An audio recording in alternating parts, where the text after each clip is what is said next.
오늘은 여호와께서 돌보시는 땅, 이런 말씀의 제목으로 같이 은혜를 받으려고 합니다. 신명기서의 개요를 간단하게 소개하면 이렇습니다. 신명기는 모세가 모압 평지에서 이스라엘이 참으로 여호와 앞에서 축복의 땅 가나안에 들어가기 바로 그 직전에 그 백성을 향하여 선포한 귀한 말씀이죠.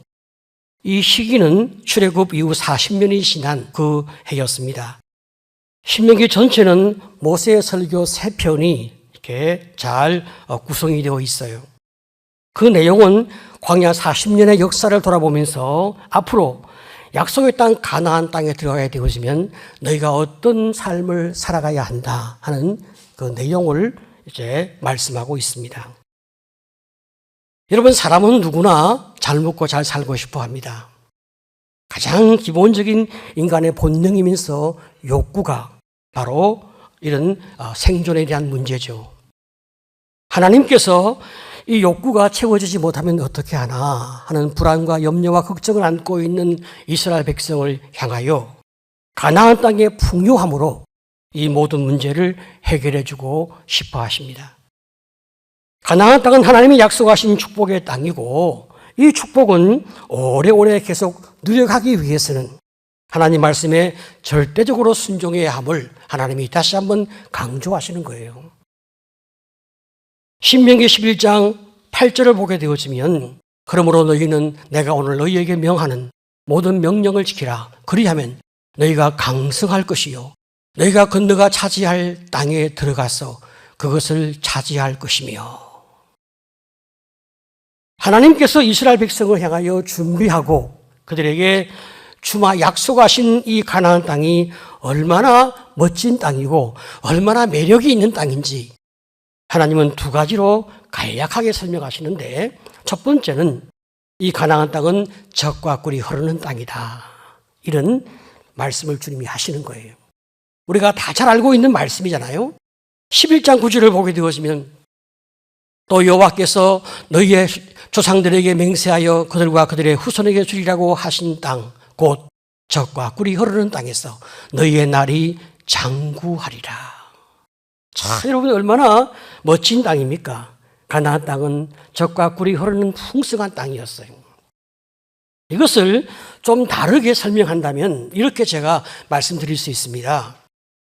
벌을 키우며 양봉하는 사람들은 말이죠, 늘 꽃이 피어 있는 곳을 찾아서 벌통을 차에 싣고 이동을 하곤 합니다. 그런데 만약 꽃이 항상 피어 있어서 가만히 있어도 양봉이 저절로 잘 되고 꿀이 철철 넘쳐 흐르는 곳이라고 하면 얼마나 좋은 곳입니까? 이 가나안 땅이 바로 그런 장소, 젖과 꿀이 흐르는 땅이다, 그렇게 성경이 말씀하고 있는 거죠. 이스라엘 백성들은 말이죠, 대대로 유목민이었기 때문에 소나 양을 잘 먹일 수 있는 물과 풀이 굉장히 중요했습니다. 그래서 물과 풀이 있는 곳을 향하여 항상 찾아다니는 이런 생활을 했는데, 항상 양과 소를 먹일 수 있는 물과 풀이 넉넉하게 있다면, 움직일 필요가 없는 땅이라고 하면 바로 그 땅이 젖과 꿀이 흐르는 땅이다, 그렇게 말할 수가 있는 거죠. 우리 시대의 언어로 말하게 되어지면 자신의 가게 혹은 점포가 없어서 여기저기 돌아다니며 노점상을 하고 있는 어떤 분이 있다고 합시다. 이분에게 말이죠, 인류 백화점에서 자기 매장이 생긴다, 이제 저절로 장사가 잘 된다, 그렇게 말한다면 바로 그 매장이 젖과 꿀이 흐르는 땅인 거예요. 자기 집이 없어서 매년 이사를 다니며 멸시를 받고 고통을 받고 있는 어떤 분이 있다면 그분이 하나님 은혜 가운데서 집을 사게 되고 이제 더 이상 이사할 필요가 없는 내 집에서 내가 마음껏 안정된 삶을 누릴 수 있다고 한다면 바로 그 집이 젖과 꿀이 흐르는 땅이 되는 것입니다. 사업을 구상하고 진행하는데 투자하는 것마다 이익을 많이 내고 대박이 난다면 그 사업이 젖과 꿀이 흐르는 땅이 되어지는 것입니다. 하나님이 복 주시는 땅은 잘 먹고 잘 살기 위하여 여기저기 힘들게 이동하며 우리가 고생을 많이 하는 그런 땅이 아닙니다. 한 곳에 정착하여 가만히 있어도 하나님의 복이 흘러 넘칠 수 있는 그런 땅을 가리켜 젖과 꿀이 흐르는 땅이다. 그렇게 성경이 말씀하고 있습니다.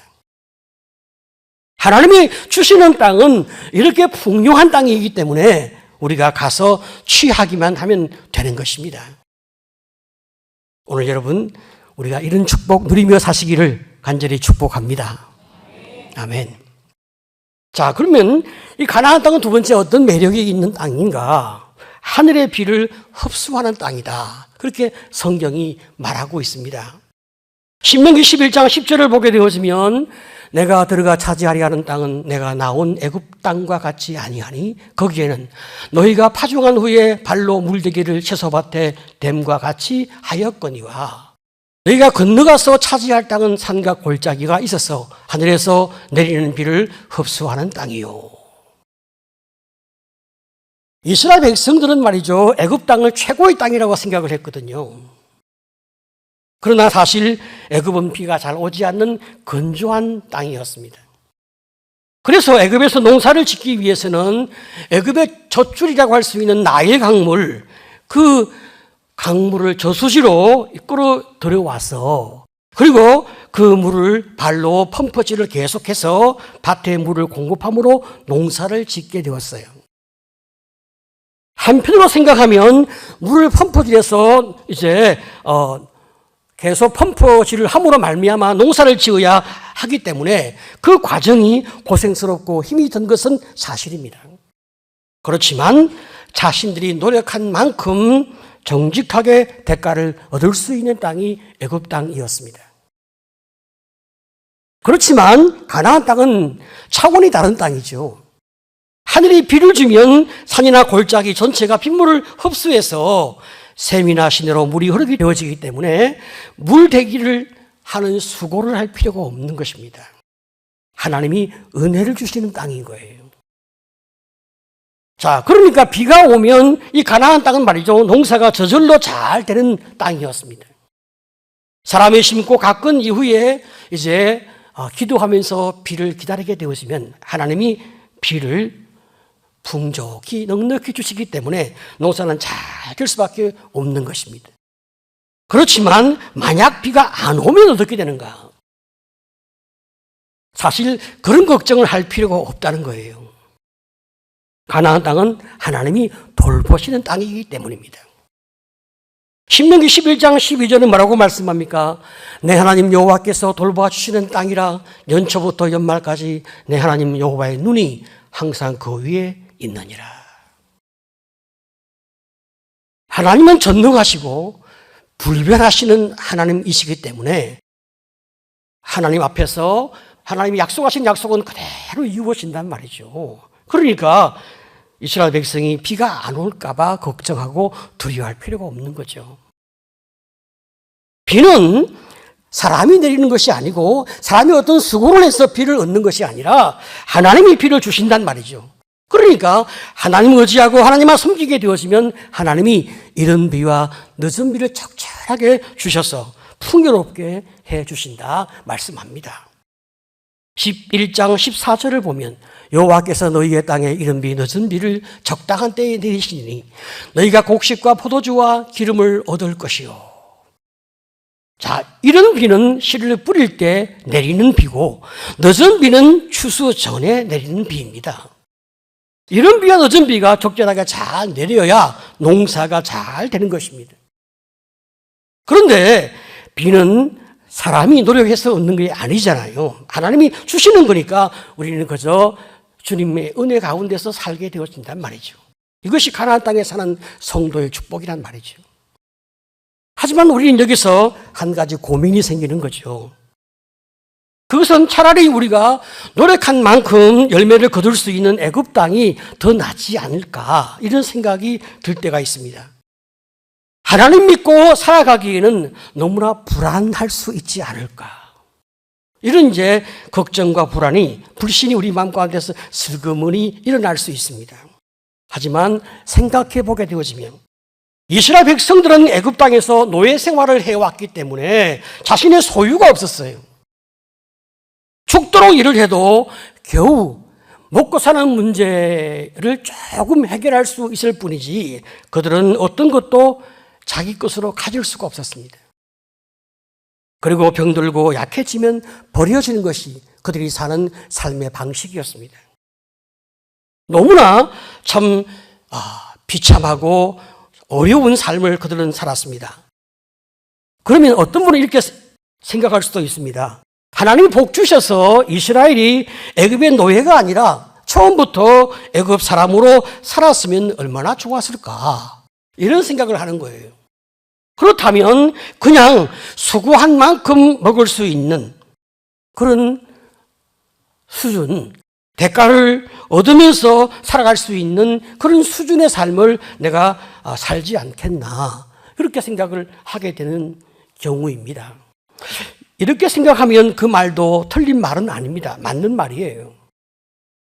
하지만 이 말은 우리가 다른 말로 이렇게 생각해 보게 되어지면 처음부터 예수 믿지 않고 내 마음대로 살면 훨씬 더 내 삶이 편안하지 않을까, 가끔 우리가 생각하는 이런 생각과 비슷한 말인 거죠. 과연 예수 믿지 않고 내 마음대로 살면 내가 편안하고 행복할까? 하나님 믿지 않고 내 힘대로 살아간 애굽 백성, 애굽 땅에 사는 그 백성들에게 하나님께서 10가지 재앙을 내렸습니다. 왜 그랬을까요? 나일강이든 태양이든 농사에 필요한 모든 것들은 다 하나님이 주셨단 말이죠. 우리 창조주 하나님이 주신 거예요. 그런데 애굽 사람들은 하나님을 인정하지 아니하고 나일강이나 태양이 준 것처럼 그들을 우상 숭배하면서 창조주 하나님의 말씀에 거역하며 하나님을 모독했기 때문에 하나님이 그들을 심판하게 됩니다. 특별히 말이죠, 애굽 사람에게 내린 그 10가지 재앙은 애굽 사람이 섬긴 그 신들에 대한 하나님의 심판이었거든요.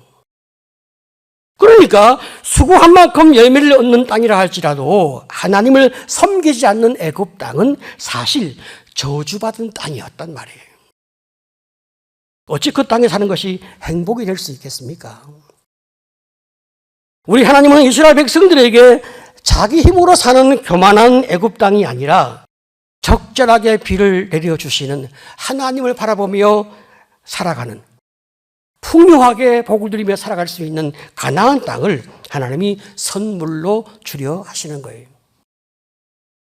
하나님이 이런 비와 늦은 비를 내려주시는 것을 믿고 오직 하나님만 의지하며 살아가는 그런 삶의 이 과정을 통하여 믿음과 신앙이 점점 더 이렇게 커지고 여호와를 의지하는 그 신앙이 점점 더 아름답게 이렇게 만들어지는, 그래서 마침내 하나님의 은혜 가운데서 그 백성의 삶 전체가 샬롬이 이루어지는 아름다운 관계가 되기를 하나님이 원하셨단 말이죠.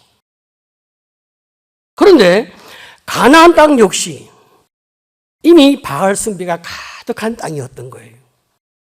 그래서 하나님께서는 가나안의 우상 숭배 문화가 이제 이스라엘 백성들에게 영향을 미치지 않도록 너희가 들어가면서 가나안 원주민을 다 죽이든지 멸하며 쫓아내든지 하라고 하나님이 분명하게 방향을 제시하셨는데 그들은 믿음이 부족하고 주님을 의지하는 그 신앙이 부족해서 결론적으로 그들을 다 쫓아내지 못하고 가나안 원주민과 함께 동거하는 삶을 살게 되었어요.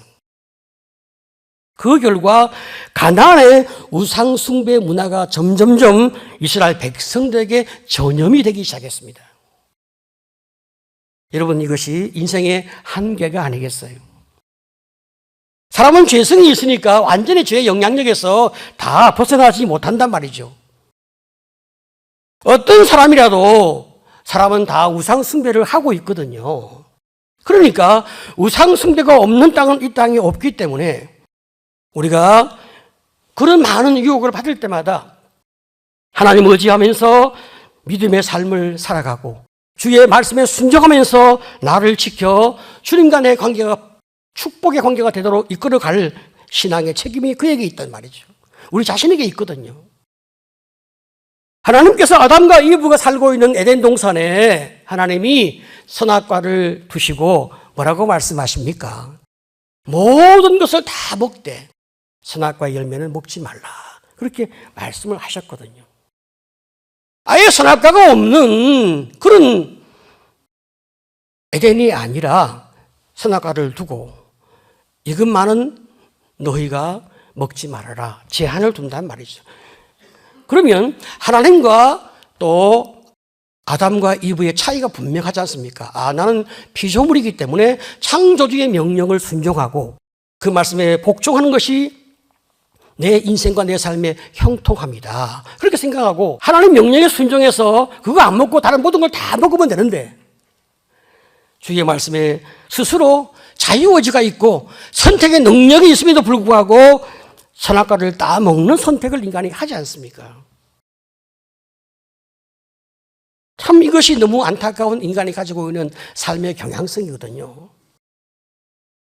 지금 가나안 땅에 들어간 이스라엘 백성들 역시 지금 가나안 원주민의 영향으로 말미암아 바알 신을 섬길 것인가 말 것인가 고민을 하게 되는 거예요. 그들은 오직 창조주 하나님, 출애굽을 통하여 그들을 구원해내신 하나님을 섬기면 되는데 그 하나님이 이끌어오신 가나안 땅에서 그들이 주님을 섬기면 그 인생의 삶이 형통해질 텐데 지금 그들은 하나님과 바알 사이에서 고민을 하게 되었어요. 이 원주민들은 계속 이스라엘 백성들을 유혹을 하는 거죠. 바알을 섬기면 바알이 비를 주고 바알이 풍요를 안겨준다. 여러분, 인간은 누구나 이 풍요에 대하여 너무나 많은 갈망이 있잖아요. 풍요의 신이 바알이라고 하니까 이 바알을 놓치기가 아주 어려운 마음이 드는 거죠. 그리고 가만히 생각해 보니까 사실 가나안 원주민들이 하는 말이었지만 이스라엘 백성에게 굉장한 영향력이 있는데 너희 하나님 여호와는 광야에서 너희를 지켜준 분이고 여러 많은 전쟁에서 너희를 승리케 하신 하나님이신 것은 맞지만 너희 하나님은 농사에 축복을 주시는 하나님은 아니지 않냐. 풍요를 주시는 하나님이 아니고 농사의 하나님은 아니라 이 말이지. 농사의 신은 바알이 가지고 있는 전문 분야라는 거죠. 우리는 그 바알을 잘 섬겨서 지금까지 잘 먹고 잘 살아왔다. 그러니까 너희도 우리와 같이 바알 신을 섬기자. 그렇게 자꾸 이제 유혹을 합니다. 자, 그러니까 이제 가만히 생각을 이제 해보게 되죠. 여호와 하나님은 농사를 축복하시고 농사를 지으신 그런 하나님은 아닐 수 있겠구나. 그러니까 농사의 신 바알을 섬기는 것이 우리에게 유익하지 않겠나. 이런 생각들을 한 사람 두 사람 이제 하기 시작하는 거예요. 사실 바알 자체가 흑우이고 이 사람이 만든 나무 토막이며 바알은 신도 아니거든요. 아무것도 아니란 말이죠. 그런데 이 사람들은 자꾸 속는 거죠. 속고 또 속습니다. 왜 이렇게 속을까? 여러분, 우리가 우리의 자녀를 한번 생각해 보자고요. 우리의 어린 시절도 생각하면 좋겠지만 너무 세월이 많이 지났으니까 지금 우리의 자녀를 생각해 보면 잘 이해가 될 것 같아요. 자, 부모가 낳아서 먹여주고 입혀주고 공부시켜주고 그 아이들이 사람다운 사람이 되도록 우리는 그들을 잘 인도하려고 애를 씁니다. 그런데 아이들은 사춘기를 전후하여 부모의 말을 믿지 않고 따르지 않는 부모에 대한 불신과 반항과 그리고 이제 이 저항이 있단 말이죠. 인간의 본성이 이제 그런 악이 있으니까요. 그게 사춘기를 전후하여 폭발한단 말이죠. 그래서 또래 친구들이나 혹은 나쁜 불량배의 거짓말을 따라서 삶을 살아가면서 많은 문제와 사고를 만들어내는 것, 우리는 너무나 많이 보고 있지 않습니까? 이런 나쁜 친구들은 진심으로 나를 위해 주는 사람이 아닙니다. 그 아이들은 우리 아이들을 책임져 주지 않습니다. 오히려 악한 친구는 욕망을 부추기면서 우리 아이를 이용해서 그들의 이익을 극대화하려고 하죠. 하지만 부모는 진정으로 나를 사랑하고 내 부족을 채워주며 나를 도와주려고 하는 분이 우리 부모이잖아요. 그러면 누구의 말을 들어야 합니까? 두말할 필요가 없습니다. 부모의 말을 들어야 합니다. 그런데 이상하게도 불량배 친구의 말을 듣거나 또래의 그 친구들의 말을 듣고 일탈하는 삶의 길을 걸을 때가 너무나 많이 있잖아요. 결국은 또 망하는 길로 가잖아요. 이스라엘 백성들이나 우리 역시 마찬가지가 아닌가 하는 생각을 하게 되는 거예요. 주의 말씀을 듣지 않고 가나안 원주민의 말을 믿고 거짓된 바알신을 쫓아가는 그 백성들, 그들이 끝까지 돌이키지 않았기 때문에 지금 그 백성이 나중에는 망하게 될 것을 모세는 멀리 믿음의 시각으로 바라보면서 안타까움과 눈물을 안고 그 백성들을 향하여 유언적인 설교를 하는 거예요. 주의 말씀에 끝까지 순종해달라. 너희의 형통함을 위하여 끝까지 순종해달라. 바로 이것이 신명기 말씀인 거예요.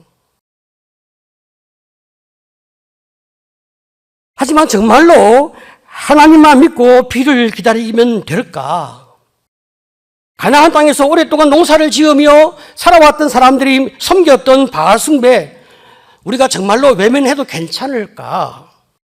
자, 이런 불신과 염려가 남아있고 자꾸 주변에서 유혹을 하니까 조금씩 타협만이 만들어지기 시작하는 거예요. 아, 그러면 하나님도 섬기고 바알도 좀 섬기고 이렇게 하면 하나님께도 좀 괜찮고 바알의 도움도 좀 받고 이게 좀 괜찮지 않을까. 자, 이렇게 해서 이제 결국 그들이 이것도 섬기고 저것도 섬기는 혼합 종교의 길을 가게 되어진 거예요. 하지만 우리 하나님은 너무나 단호하시거든요. 다른 신을 따르지 말라.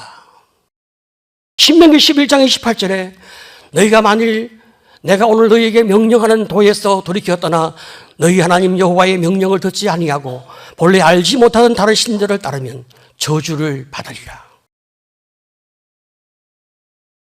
이 바알은 거짓이니까 참신이 아니니까 너희 바알을 따르지 말아라. 하나님이 바알을 섬기던 그들을 다 하나님이 짓밟고 그리고 이스라엘이 그들을 전쟁에서 이길 수 있도록 축복하셨잖아요. 바알은 아무것도 아니잖아요. 내가 참신이니까 오직 나만 섬기라. 그렇게 하나님은 말씀하지만 그들은 주의 말씀에 대하여 가끔씩 돌아와서 전심으로 따를 때도 있었지만은 그러나 그들의 역사를 보게 되었으면 그들은 한결같이 혼합 종교의 길을 갔던 것을 보게 되어집니다. 결국은 이스라엘 나라가 BC 722년경에 아수르에게 망하고 남쪽 유다도 BC 586년경에 바벨론 나라에 망하게 되었습니다. 하나님이 돌보시는 땅은 젖과 꿀이 흐르고 비를 흡수하여 땅이 참 물이 풍부한 최고의 땅이 되어지거든요. 하나님만 의지하고 말씀에 순종하면 그 삶이 형통해지는데 신비로운 축복을 받게 되는데 그들이 그 하나님을 온전히 바라보지 못하는 안타까움을 가지고 살았습니다. 우리는 어떨까요? 사람은 대체적으로 역사를 통해 배우지 못하는 약점이 있습니다. 다른 사람이 그렇게 잘못된 길을 걸어가서 망했다고 하면 나는 저런 길로 가지 말자 하고 교훈을 받고 하나님이 말씀하신 그 길로 믿음으로 살면 형통할 텐데 교훈을 받지 못한 것이 인생이거든요. 그래서 우리는 더욱 우리 자신을 돌아볼 필요가 있어요. 예수를 잘 믿고 주의 말씀에 따라 순종을 잘하는 사람에게 하나님이 주시는 그 신비로운 축복, 여건과 상황은 안 될 것 같은데 이상하게 잘 되고 남들은 다 어렵다고 하는데 이상하게 나는 형통해지는 축복을 하나님이 우리에게 허락하실 때 무엇으로 다 설명할 수 없는 놀라운 축복들을 우리는 누리게 되어진단 말이죠.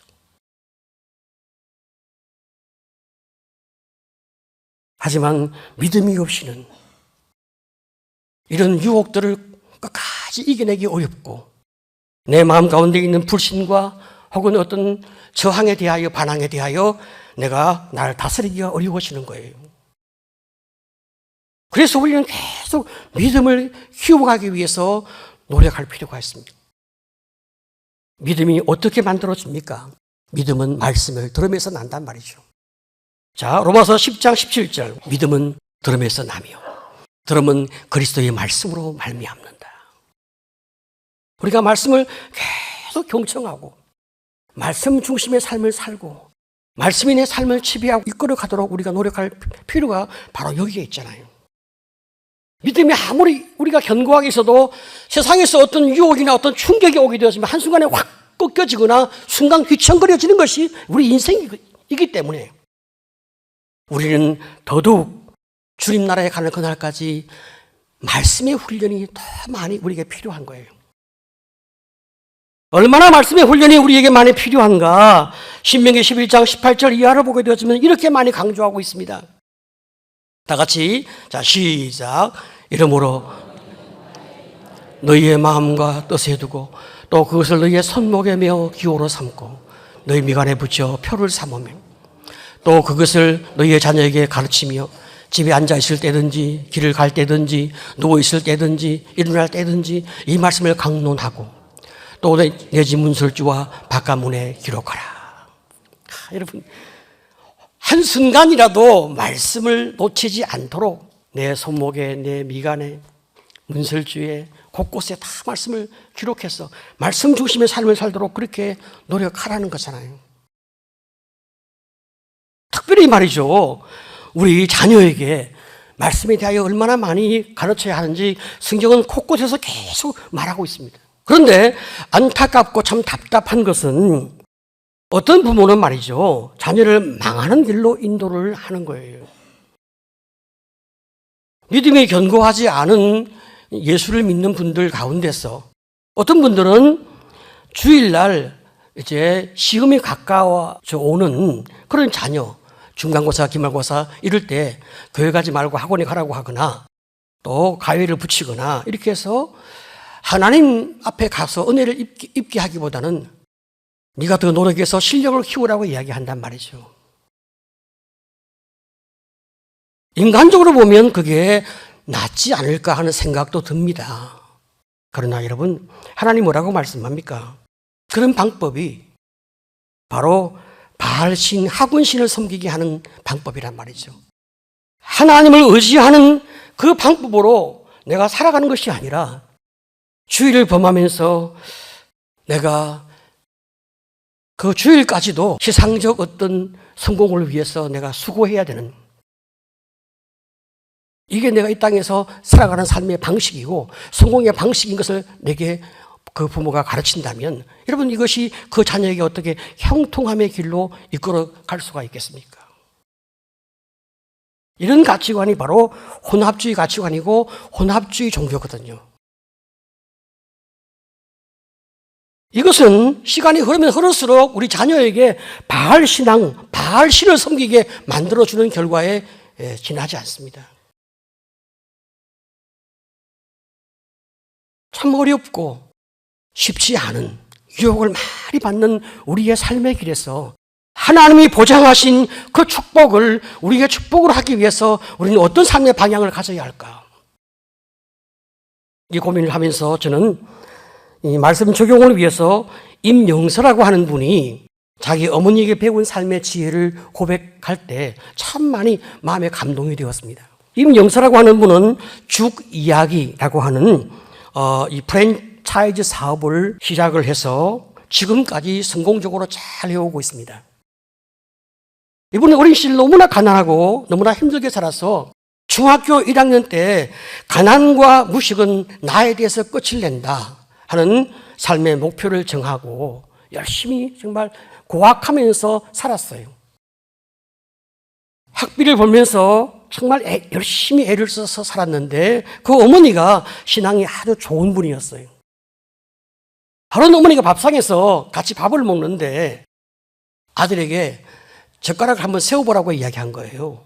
그러니까 아들이 아니 어머니 젓가락을 어떻게 세웁니까? 그러니까 이 어머니가 젓가락 끝을 딱 잡더니 탁 상위에 이렇게 놓는 거죠. 이렇게 하면 세워지잖아. 그러면서 기억에 남을 중요한 이야기를 해주는 거예요. 하나님이 너를 이렇게 잡아주면 너는 설 수 있다. 너의 꿈이 성공하는 것이 너의 꿈이지 않냐. 정말로 성공하고 싶다면 젓가락을 잡은 손처럼 하나님이 너를 잡아주어야 네가 성공할 수 있는 거예요. 그 마음에 꽉 새겨지죠.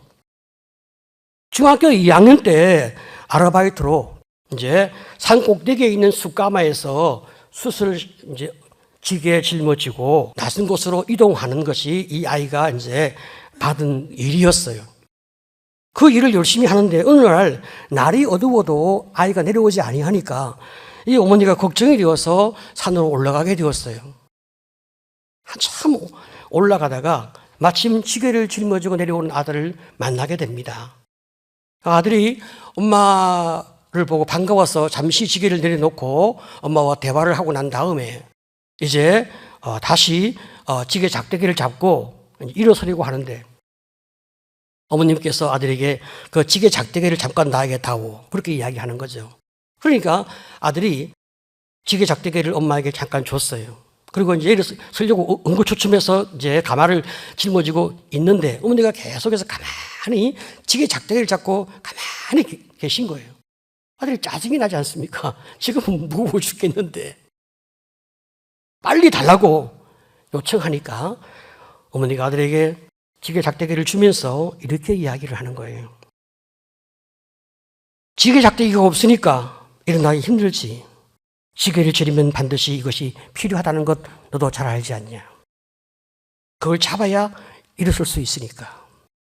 인생도 마찬가지인 것 같다. 사람은 누구나 저마다 행복하기 위해서 무엇인가를 붙잡는데 어떤 사람은 돈을 잡고 어떤 사람은 권력을 잡고 어떤 사람은 명예를 붙잡지 않냐. 하지만 너는 주님의 손만 잡아야 한다. 그 무엇보다 하나님의 손을 잡아야 한다. 하나님이 없이 네가 만일 돈은 권력을 명예를 잡았다면 그건 아무 가치가 없고 소용이 없는 거야. 조만간 너도 망하고 말 거니까.